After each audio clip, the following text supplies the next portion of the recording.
تو جب ہم نے اس کا میازم معلوم کیا تو اس مریض کا میازم جو تھا وہ کینسر میازم تھا. ٹھیک ہے. اس مریض کی جب ہم نے کیس ٹیکنگ کمپلیٹ کی کازیشن میں، اس کی بچپن کے ٹائیفائڈ بہت لمبا عرصہ اس کو رہا، اس کو مختلف ادوار میں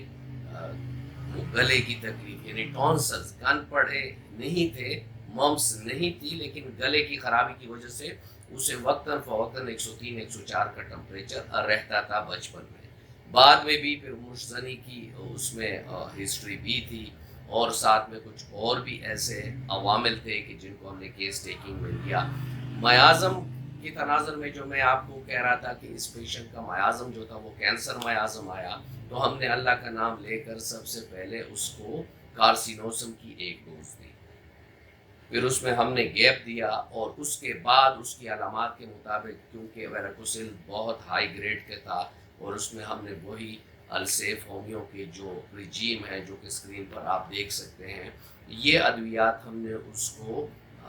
علاج کے لیے دی. ساتھ میں اسپرموٹوجینیسس کے لیے ہم نے جو رجیم یوز کیا مختلف اوقات میں. اب اکثر لوگ یہ کر لیتے ہیں کہ ویراکوسل کی یہ دوائی ہے یہ بھی ساری لے لیں، اور ساتھ میں اسپرموٹوجینیسس کی یہ ہیں یہ بھی ساری لے لیں تو کھاتے رہیں. نہیں، اس میں ہم اگر کہہ رہے ہیں کہ 5 کورسز میں مختلف ٹائمز میں ہم نے مریض کو مختلف قسم کی ادویات اس کے علامات کے مطابق دی. تو جب اس کی علامات کے مطابق اس کو ادویات ملی تو اس 5 کورسز کے کمپلیشن کے بعد جو اس کی رپورٹس آئیں وہ بھی میں آپ کو دکھاؤں گا، اور آپ کو وہ 2 خوراک بھی میں اس ویڈیو میں دکھاؤں گا، اور اس کے ریزن بھی بتاؤں گا کہ وہ کیوں اتنی زیادہ مردانہ بھانج پن میں کارگر ہوتی ہے. تو پہلے چلتے ہیں مریض کا ہم رپورٹ دیکھتے ہیں، اس کا الٹرا ساؤنڈ دیکھتے ہیں کہ آفٹر کمپلیشن یعنی 5 کورسز، اور ہمارا ایک کورس 70 to 75 ڈیز کا ہوتا ہے. تو 5ویں کورس کے بعد ہم نے اس کو کہا کہ بھئی آپ الٹرا ساؤنڈ اور سیمن انالیسس کرا لیں، اور الٹرا ساؤنڈ جو تھا وہ آپ کے اسکرین کے سامنے یہ ہے، جو کہ بالکل نارمل رپورٹ آ چکی تھی، یعنی اس کا ویریکوسل میڈیسن کے ساتھ ٹھیک ہو.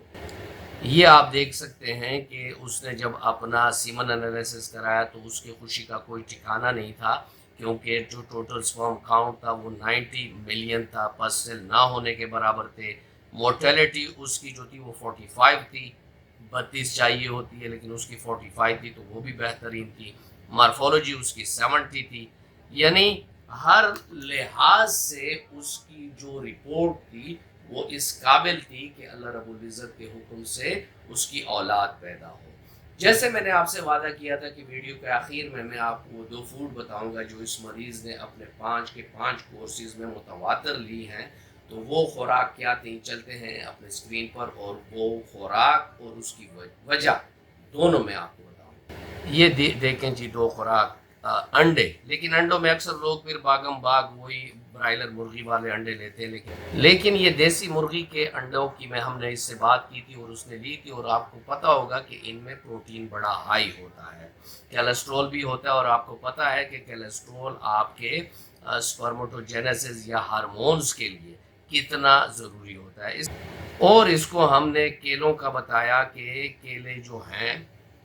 2 دوپہر 2 شام آپ لیا کریں، کیونکہ کیلے میں زیادہ اماؤنٹ B1 کی ہوتی ہے، وٹامن سی کی ہوتی ہے، اور میگنیشیم کی ہوتی ہے، جو کہ سپرم کے لیے نہایت ضروری ہوتی ہیں. اور اس کے علاوہ کیلے میں ایک اور پروٹین ہوتی ہے، اسے برومیلین کہتے ہیں، اور یہ جو ہے سپرم بوسٹ کے لیے اور اس کی مورٹیلٹی کے لیے نہایت بہترین چیز ہے. تو اس مریض نے ہمارے ادویات پر بھی عمل کیا، ساتھ میں اس نے فوڈ ٹپس پر بھی عمل کیا، ساتھ میں اس نے پرہیز پر بھی عمل کیا. اس کی ہم نے گرین ٹی بند کی، اس کے ہم نے بڑا گوشت بند کیا، چاول ہر قسم کا چاول ہم نے اس کا بند کیا. ٹھیک ہے. اور اس کے علاوہ کوئی بھی کیمیکل والے غذائیں یا junk food, fast food, cold drinks, broiler مرغی اور اس کے انڈے، یہ تمام چیزیں ہم نے اس پیشنٹ کی بند کی. جب اس نے ان تمام چیزوں پر عمل کیا تو اللہ کے حکم سے ہمیں وہ کامیابی ملی جو اس مریض کو سال سے نہیں ملی تھی. اس ویڈیو کے بنانے کا مقصد جسٹ ایک ہے کہ جو مایوسی میں مبتلا ایزوسپرمیا کے مریض ہیں تو اس مایوسی سے نکلیں، کیونکہ السیف کا جو اور سکسیس ریٹ ہے وہ 70% ہے، یعنی 100 میں سے 70 مریض اللہ کے حکم سے ٹھیک ہو جاتے ہیں، اور آپ کا بھی یہ مسئلہ حل ہو سکتا ہے۔ ملتے ہیں کسی ایسی ہی اچھی ویڈیو میں، تب تک کے لیے اجازت، اللہ حافظ۔